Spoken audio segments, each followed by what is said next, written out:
ओम श्री परमात्मने नमः। अथ चतुर्दशोऽध्यायः। गुणत्रयविभागयोगः।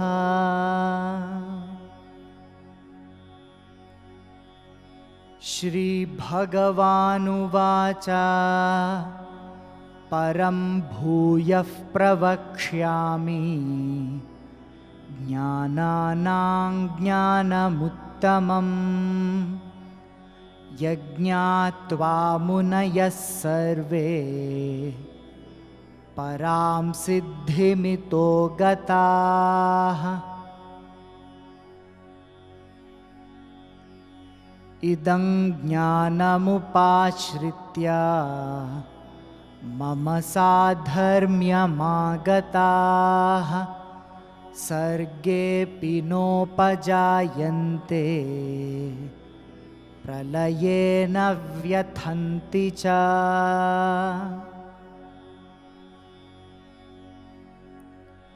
मम योनिर्महद्ब्रह्मा तस्मिन् गर्भं दधाम्यहम् सम्भवः सर्वभूतानां ततो भवति भारत।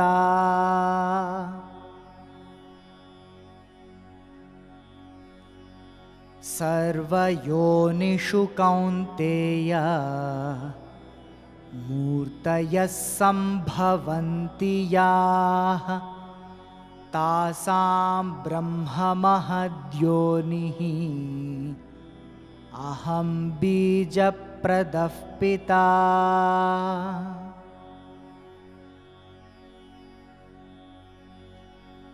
सत्वं रजस्तम इति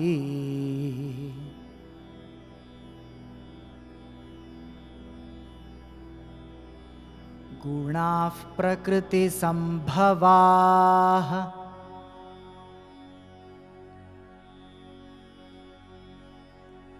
निबध्नन्ति महाबाहो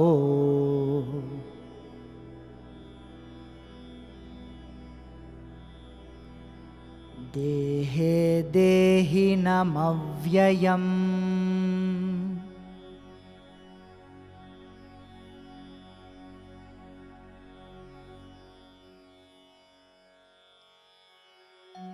Sattvam, mode of goodness; Rajaha, mode of passion; Tamaha, mode of inertia or ignorance; Iti, these; Gunaha, qualities; Prakriti, material nature; Sambhavaha, born of; Nibadhnanti, bind fast; Mahabaho, O Arjuna, the mighty armed one; Dehe, in the body; Dehinam, the embodied; Avyayam, imperishable.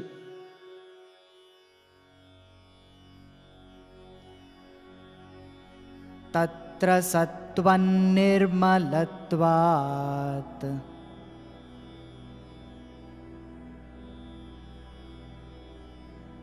प्रकाशकमनामयम्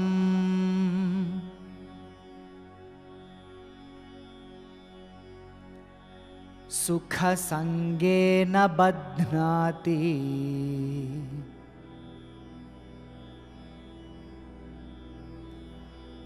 ज्ञानसङ्गेन चानघा।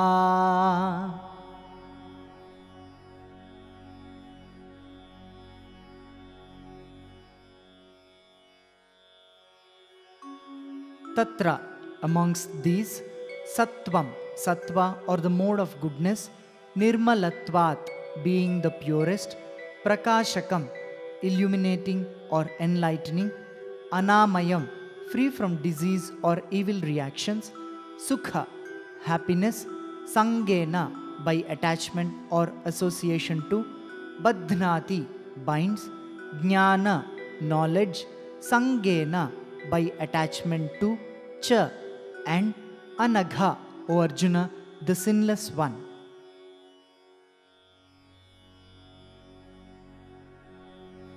रजो रागात्मकं विद्धि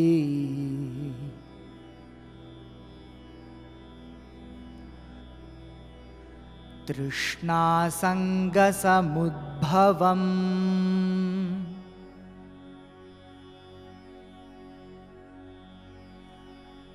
तन्निबध्नाति Kaunteya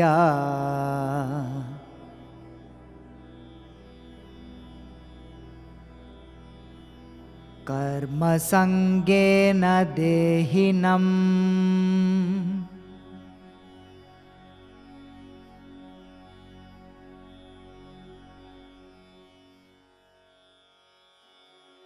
Rajaha, rajas or the mode of passion, raga atmakam of the nature of attachment, vidhi, no, trishna, desire or thirst, sangha, association, samudbhavam, produced of or giving rise to, tat, it, nibadhnati, binds fast, kaunteya, O Arjuna, the son of Kunti, karma sangena, by the longing for action, dehinam, the embodied.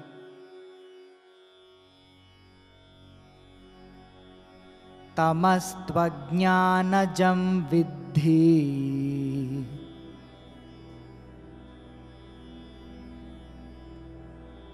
mohanam sarvadehinam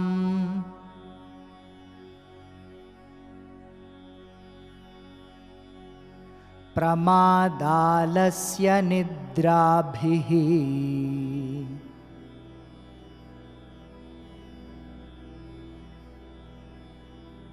तन्निबध्नाति Bharata.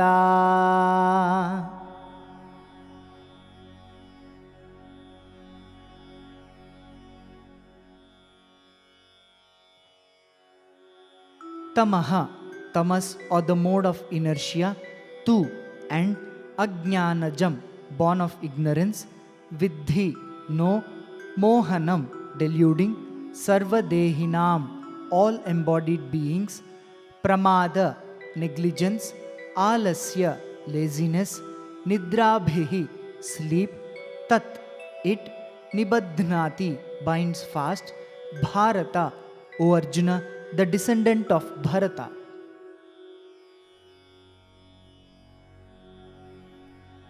Sattvam sukhe sanjayati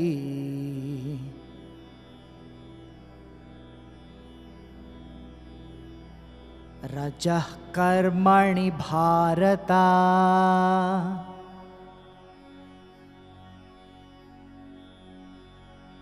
jnanamavritya tu tamaha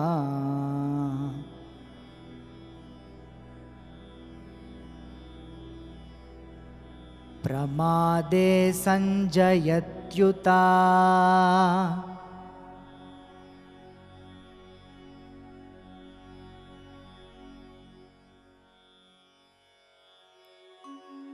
Sattvam, sattva or the mode of goodness, sukhe, to happiness, sanjayati, attaches, rajaha, rajas or the mode of passion, karmani, to actions, bharata, O Arjuna, the descendant of Bharata, jnanam, knowledge, avritya, having covered, tu, while, tamaha, tamas or the mode of ignorance, pramade, to delusion, sanjayati, binds, uta, indeed.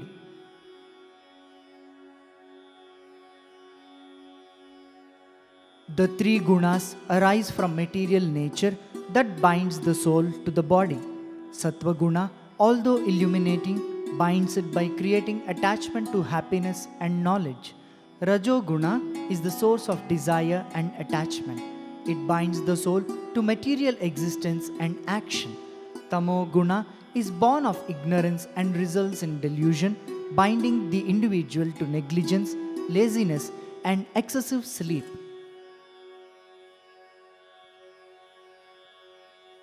O mighty armed one, Sattva, Rajas and Tamas, these qualities which are born of material nature bind fast the imperishable embodied self to the perishable body. Amongst these, Sattva is the purest, enlightening and free from evil reactions, but it still binds the embodied self by attachment to happiness and knowledge, O sinless one.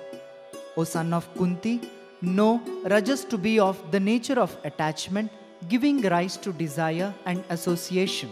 It binds fast the embodied self by the longing for action. And know Tamas to be born of ignorance, the deluder of all embodied beings.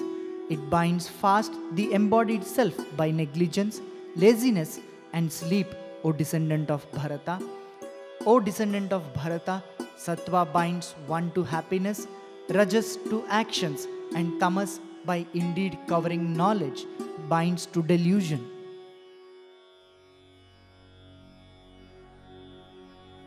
Sattvam rajastama iti gunaः prakriti sambhavaः nibadhnanti mahabaho dehe dehinam avyayam.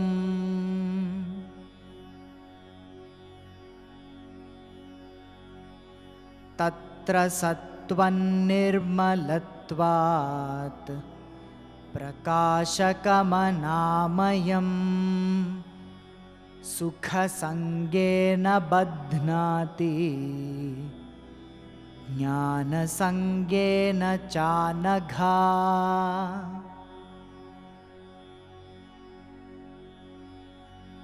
Rajo ragatmakam viddhi trishna sanga samudbhavam tannibadhnāti kaunteya karma sangena dehinam.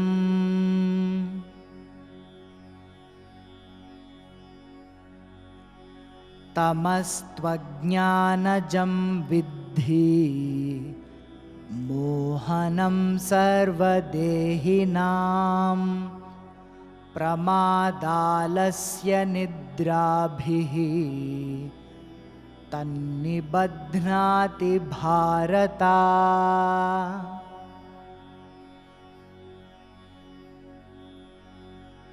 Sattvam sukhe sanjayati rajah karmani bharata jnanamavritya tu tamaha pramade sanjayatyuta.